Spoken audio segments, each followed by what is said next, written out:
बहुत मेरो सबै स्टुडेन्ट्स मेरो भ्युजरलाई आज हामी सक्सेसिभ डिफरेन्सिएसनको कन्टिन्युएसन गर्नेछौँ जुन चाहिँ हामीले अस्ति गर्दै आइरहेको थिए र भिडियो सुरु गर्नु अगाडि सबैलाई यही नम्बर निवेदन छ कि भिडियोजलाई म्याक्सिमम भन्दा म्याक्सिमम सेयर गरिदिनुहोस् मन पर्दैछ या तपाईँलाई फाइदा हुँदैछ भने भिडियोजलाई लाइक गरिदिनुहोस् के सोध्नु चाहनुहुन्छ भिडियोमा के बुझेको नबुझेको खण्ड मलाई कमेन्ट मार्फत भन्न सक्नुहुनेछ र यसरी भिडियोजहरूलाई मिस गर्नु चाहनु हुँदैन भने च्यानललाई सब्स्क्राइब गरिदिनुहोस् ओके सो सुरु गरौँ आजको हाम्रो टपिक तर्फबाट जुन चाहिँ हामीले कन्टिन्युएसन गरिरहेको थिए सक्सेसिभ डिफरेन्सिएसनको so today we are going to find the successive differentiation of log of ax plus b.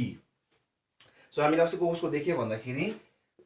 if y is equal to ax plus b, then the nth differentiation or the successive differentiation of y is equal to ax plus b त्यसको निकाले 1 upon ax plus b त्यसको पनि निकाले र अब हामी निकाल्नेछौँ log of ax plus b भनेको. So given, so solution गर्नुस्, given y is equal to this. So therefore y1, that is the first order derivative of y, is equal to हामी कसरी गर्छौँ ax plus b whole to the power minus 1a. अब यो कसरी आयो भन्नु अलिकति मिलेन, यो त बुझ्नु भयो होला है. log को कति हुन्छ 1 upon x र फेरि ax plus b को चेन रुल को कारणले गर्दाखेरि a निस्क्यो हैन. And y2 is equal to कति हुन्छ सेकेन्ड अर्डर डेरिभेटिभ कति हुन्छ a square minus 1 ax plus b whole to the power minus 2. So यो पनि बुझ्यो होला कसरी भयो. यो पनि अब तपाईले सेकेन्ड अर्डर डेरिभेटिभतिर गर्नु भइरहेको छ, हेर्नु भएको छैन या बुझ्नु भएको छैन differentiation first order second order, त्यो लिंक डिस्क्रिप्सनमा हुन्छ जुन चाहिँ मेरो प्लेलिस्ट डिफरेन्सिएसन सेकेन्ड अर्डर डेरिभेटिभको, त्यो हेर्न सक्नुहुनेछ okay. And y3 is equal to a cube minus 1 minus 2 यो पछि ax plus b whole to the power minus 3. So भनेपछि अब हामी के चलाउने छु म्याथमेटिकल इन्डक्सन. सो के हुने रहेछ अब हेर्नुहोस् 1 मा a कोमा पावर कति छ 1, सो 2 मा 2, 3 मा 3 भएपछि n मा कति हुने रहेछ n हुने रहेछ. अब y2 को केसदेखि हेर्नुहोस् y1 मा पनि हेर्दा हुन्छ, y2 को केसमा पनि हेर्दा y2 को केसमा के छ भन्दाखेरि नम्बर अफ टर्म्स कतिवटा छ यहाँनिर 1, y3 को केसमा कतिवटा छ नम्बर अफ टर्म्स 2 भनेपछि जब दुईटा हुँदा कति हुँदछ 1, सो एउटा कम्ती हुँदछ 3 हुँदा कति हुँदछ 2 भएपछि 4 हुँदा कति हुने रहेछ 3, सो भनेपछि n हुँदा कतिवटा हुने रहेछ n minus 1 किन एउटा कम्ती छ. सो त्यही कारणले गर्दाखेरि तर यहाँ कति छ -2, so dot dot dot minus of n minus 1 कसरी भयो माइनस किनकि सबैमा के छ minus. So a cube of minus बुझ्नु हुँदैछ यहाँ कतिवटा नम्बर अफ टर्म्स छ दुईटा, सो n एउटा कम्ती हुँदैछ दुईटामा एउटा छ, तीनटामा दुईटा छ भने चारटामा कति होला तीनटा मात्रै होला, पाँचवटामा कति होला चारटा हुन्छ. सो सिमिलरली n मा कतिवटा हुन्छ आफू भन्दा एउटा कम्ती n minus 1. माइनस किन आयो किनकि सबैमा के छ माइनस. र अब यसमा म्याथमेटिकल इन्डक्सन चलाउँदा कति भयो ax plus b minus 1, 1 मा 2 मा -2, 3 मा -3 भनेपछि -n. और yn is equal to a to the power n सबैमा के कमन यो सबै भएमा -1 कमन, सो -1. सो कतिवटाबाट निकाल्नु भयो यहाँ नम्बर अफ टर्म्स कतिवटा थियो जस्तै 3 मा दुईटा थियो भने n मा कतिवटा थियो n minus 1 वटा नम्बर अफ टर्म्स थियो. सो भनेपछि -1 कतिवटा कमन -1 कतिवटा कमन निकाल्यो n minus 1 टर्म्सबाट, सो n minus 1. सो भित्र कति बस्ने रहेछ 1 2 3 dot dot dot to n minus 1 बुझ्यो. So ax plus b whole to the power minus n. और हामी यसलाई कसरी लेख्न सक्छौँ yn is equal to -1 whole to the power n minus 1 यो. सो यही चिजलाई अब हामी कसरी लेख्न सक्ने रहेछौँ फ्याक्टोरियल n minus 1 भनेर लेख्न सक्छौँ फ्याक्टोरियल n minus 1 अनि a to the power n whole thing divided by ax plus b whole to the power n. So बुझ्नु होला किन बुझेको खण्डमा मलाई कमेन्ट मार्फत भन्न सक्नुहुनेछ. Till then please pause the video and note it down. Solve गर्नेछौँ another question related to gate. So यहाँ तपाईँको क्वेसन छ y is equal to x log of x minus 1 divided by x plus 1 so that y of n, that is nth differentiation चाहिँ यति हुन्छ भनेर हामीले prove गर्नु छ. So one of the most important question हो. So यस्ता खालको क्वेसनहरू तपाईँलाई जेनरली आइबस्छ गेटमा. सो कस्तो खालको गर्नुपर्छ र कसरी यसलाई अप्रोच गर्नुपर्छ त्यो ट्रिक्स एन्ड टिप्सहरू म तपाईँलाई दिनेछु. So solution given y is equal to x log of x minus 1 divided by x plus 1. So अब यो चिजहरु तपाईले बुझिसकेको हुनुपर्छ जुन चाहिँ के differentiation first order derivative second order derivative log जति पनि छ तपाईको त्यो तपाईको पुरा स्ट्रङ हुनुपर्छ तब मात्रै तपाईले क्र्याक गर्न सक्नुहुन्छ गेटहरु जस्तै एक्जाम्सहरु. सो y1 सो अब हेर्नुस् यसको इनर डिफरेन्सिएसन हामी गर्न सक्दैन, अलग अलग गर्न सक्थे तर यसको छैन. त्यही कारणले पहिला के गर्छु भन्दाखेरि चाहिँ हेर्नुस् युवी रुल अहिलेसम्म हामी सिकेको छैन इनर डिफरेन्सिएसनको. सो त्यही कारणले गर्दाखेरि यसमा फर्स्ट म फर्स्ट के गर्छु भन्दा चाहिँ पहिला चाहिँ एकपल्ट मात्रै डिफरेन्सिएसन गर्छु. देयरफोर सो के गर्छु differentiating both the sides with respect to x so therefore y1 is equal to कति भयो log अफ uv रुल लाउँदैछु x - 1 डिवाइडेड बाइ x + 1 र d by dx of x plus so कति भयो x भयो र d by dx अफ log of x - 1 divided log of x - 1 र x + 1 को यसको डिफरेन्शिएसन गर्छु अब हामी यसलाई गर्ने तरिका के हो लग अफ डाइरेक्टली गर्छु गर्दिन पहिला के गर्छु लगलाई पहिला ट्रान्सफर्म गर्छु कतिमा log of x - 1 minus log of x + 1 त्यति बेला त्यसको डिफरेन्शिएसन कति हुन्छ सो यसरी डाइरेक्टली गर्नुहोस् 1/x - 1 माइनस 1/x + 1 ओके अब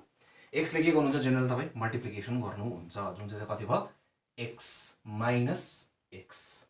अब यसको nth or y1 is equal to कति लेख्छौँ हामी log of x - 1 minus log of x + 1 plus x upon x - 1 minus x upon x + 1 भनेर अब मलाई यसको nth डिफरेन्शिएसन निकाल्न सक्छु यसको निकाल्न सक्छु किन nth differentiation of log of x + 1 x ax + b को हामीले अघि निकालेर देखाइहाले र हामीले कसको पनि डिफरेन्शिएसन निकाल्न सक्छु यसको निकाल्न सक्छु हामी सक्दिन कसको मात्रै त सक्थे 1/x - 1 भएको चाहिँ सक्थे तर x upon को सक्दिन किनकि त्यसको छैन हामीले कसको मात्रै गरेको छु nth differentiation that is y nth of या d nth अफ कसको ax + b त्यसको गरेको छु अर्को कसको गरेको छु 1/ax + b जसको भ्याल्यु कति थियो हाम्रो -1 whole to the power n factorial n a to the power n whole thing divided by ax + b whole to the power n + 1 यसको गरेको थिए र nth डिफरेन्शिएसन अफ कसको log of ax + b log of ax + b कति हुन्छ which is equal to -1 whole to the power n - 1 factorial n - 1 a to the power n whole thing divided by ax + b whole to the power n यो पनि हामीले अघि भर्खरै गरे so अब यहाँ लिँदा यसको त छैन रहेछ सो यसलाई गर्ने तरिका के हो यसको पहिला एलसीएम लिनुहोस् एलसीएम लिँदा कति हुन्छ हेर्नुस् दिमागले गर्नुहोस् सो x² माइनस त्यो गर्दाखेरि 2x upon x - 1 x + 1 हुँदैछ 2x upon x - 1 x + 1 आउँछ सो त्यसलाई कसरी लेख्न सक्छु म पार्शियल फ्र्याक्सनले गर्दाखेरि 1/x - 1 प्लस 1/x + 1 लेख्न सक्छु सक्दिन त्यतिबेला पनि एलसीएम लिएर कति हुन्छ 2x upon x - 1 x + 1 आउँदैछ सो किन गरेको रहेछ बुझ्नुभयो किनकि हामीले यसलाई ट्रान्सफर्म गरेको मान्छे किन गरेको किनकि 1/x ax + b that is यो फर्मेट वाले मात्रै हामी nth डिफरेन्शिएसन थाहा छ यस्तोको थाहा छैन अहिलेसम्म सो कसरी गर्नेछु बुझ्नुभयो किन यस्तो ट्रान्सफर्म गरेको बुझ्नुभयो होला हैन अब यसमा अलिकति लजिक चलाउनु पर्छ अब हामीले यहाँनिर के गरेको छु भन्दाखेरि चाहिँ नि अब मैले के गरे for the sake of solving this question पहिला मैले के गरे यसलाई फर्स्ट एकपल्ट डिफरेन्शिएट गरे एकपल्ट सो एकपल्ट गरिसके मैले हामीले कतिपल्ट गर्नु छ n टाइम्स गर्नु छ एकपल्ट गरिसके भनेपछि अब मैले कति टाइम्स मात्रै गर्नु पर्यो n - 1 टाइम्स मात्रै गर्नु to find y of n बुझ्नुभयो म फेरि पनि भन्दैछु y1 भन्दैछ एकपल्ट मैले कति टाइम्स गर्नुपर्छ nth डिफरेन्शिएट दैट इज यसको मैले n टाइम्स डिफरेन्शिएसन गर्नु थियो एकपल्ट मैले गरिसके अब मैले कतिपल्ट मात्रै गर्नु पर्यो एकपल्ट त मैले गरिसके अब मैले कति टाइम्स मात्रै गर्नु पर्यो n -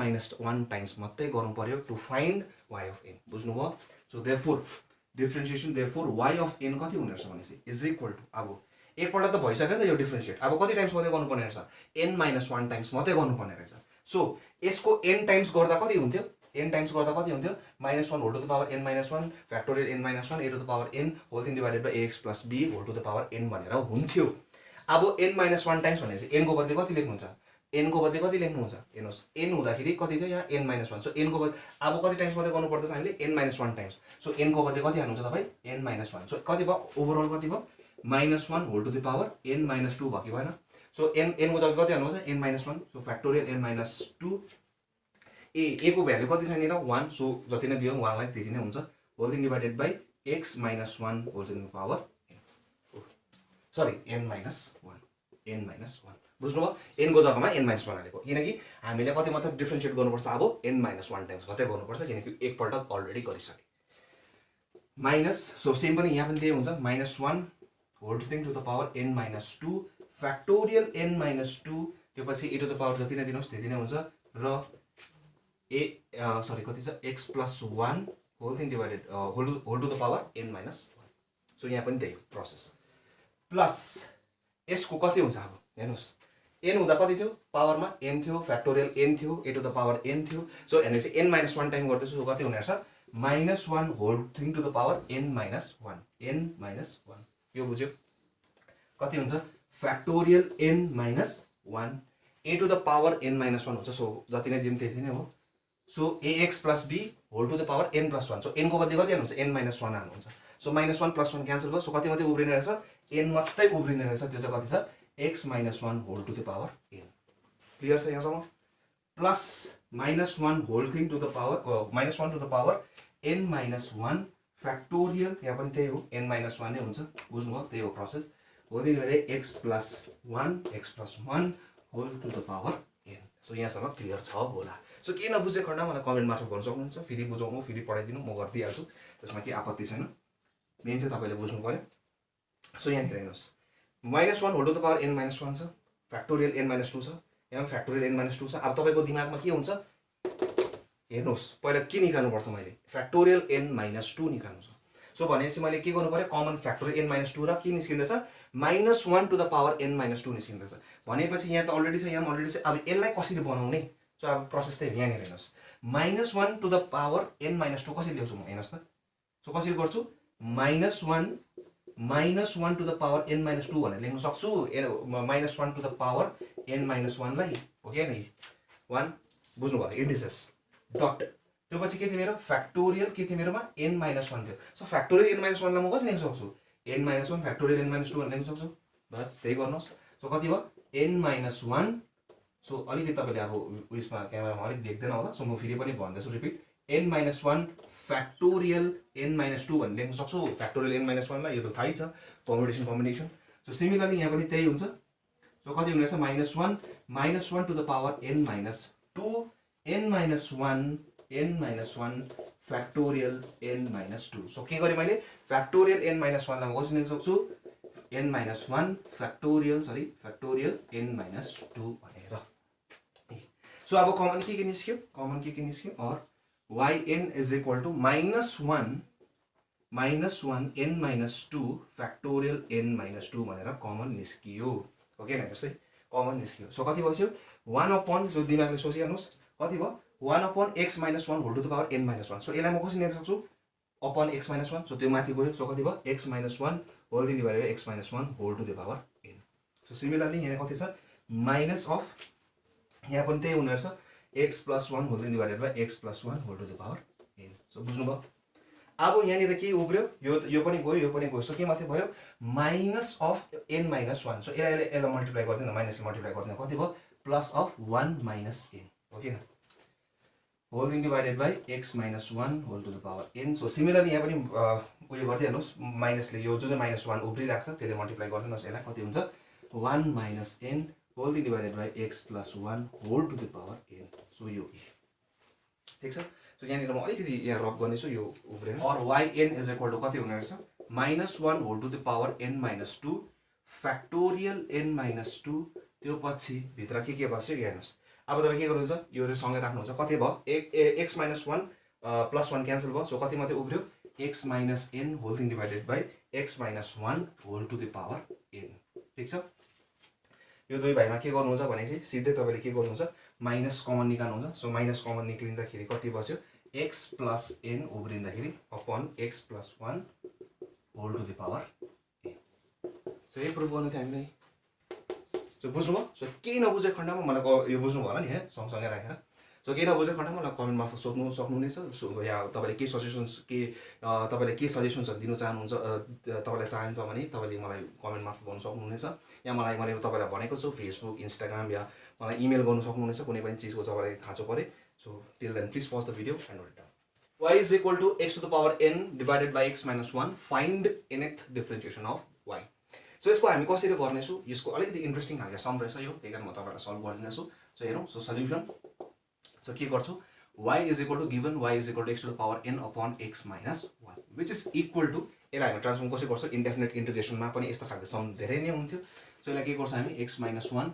plus 1 upon x minus 1 भनेर लेख्छौं त्यसपछि के गर्छौं हामी छुट्याइदिन्छौं x minus 1 upon x minus 1 plus 1 upon x minus 1 भनेर करेक्ट अब हामी के गर्छौं यसलाई डिभिजन गर्छौं डिभिजन गर्दा अब्भियस यसको के हुन्छ एउटा फ्याक्टर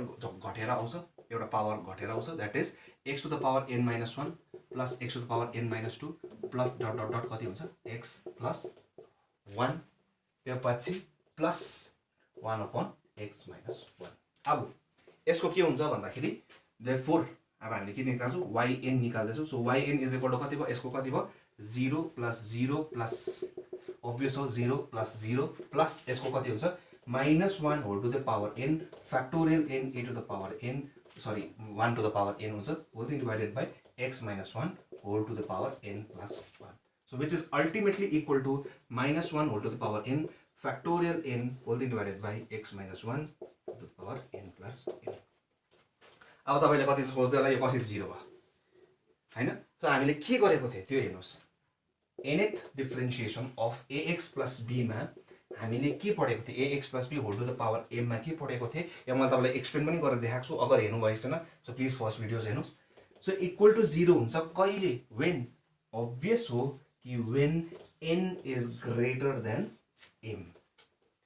यहाँनिर के छ n को जुन चाहिँ भ्यालु छ त्यो के हुँदैछ m भन्दाखेरि के हुँदैछ ज्यादा हुँदैछ obvious हो n is greater than n minus 1 त्यही कारणले गर्दाखेरि 0 त्यो कसरी भयो मैले तपाईलाई त्यहाँ रटाएको मात्रै छैन कि 0 हुन्छ भनेर कसरी हुन्छ मैले तपाईलाई एक्सप्लेन पनि गरिसकेको छु बुझ्नु भएछ भने त्यो फर्स्ट भिडियो हेर्न सक्नुहुनेछ so till then please pause the video and note it so now let us find the nth differentiation of y is equal to a to the power mx. So first order गर्नु सक्नुहुन्छ second order पनि गर्नु सक्नुहुन्छ nth. So सजिलो छ यो पनि. So therefore y1 equal to कति हुन्छ a to the power mx m log e a.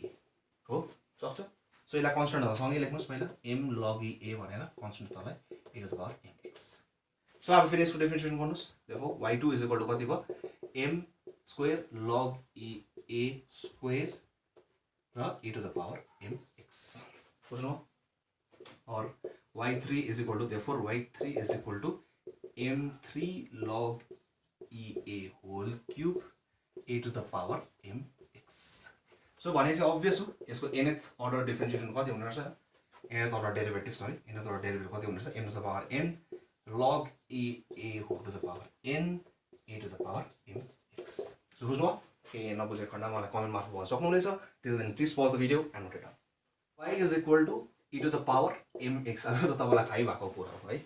e to the power x लाई जति नै इन्टिग्रेसन गरौँ डिफरेन्शिएसन गरौँ त्यतिकै भ्यालु चेन्ज हुने होइन so if y is equal to e to the power mx then find y of n of e to the power x so कति हुन्छ so therefore y1 equal to कति भयो e to the power mx m y2 कति हुने therefore y2 equal to कति हुने फेरि m square e to the power mx so obvious हो यो गरि बस्दिन म सो y अफ n कति हुने रहेछ m to the power n e to the power mx so बुझ्नु अब हामी यसो गरिसकेको छु अब हामी ट्रिगोनोमेट्रिक फंक्शन्सहरुपट्टि जान्छौँ त्यसको इनर डिफरेन्शिएसन कस्तो हुनेछ भनेर so till then please pause the video and note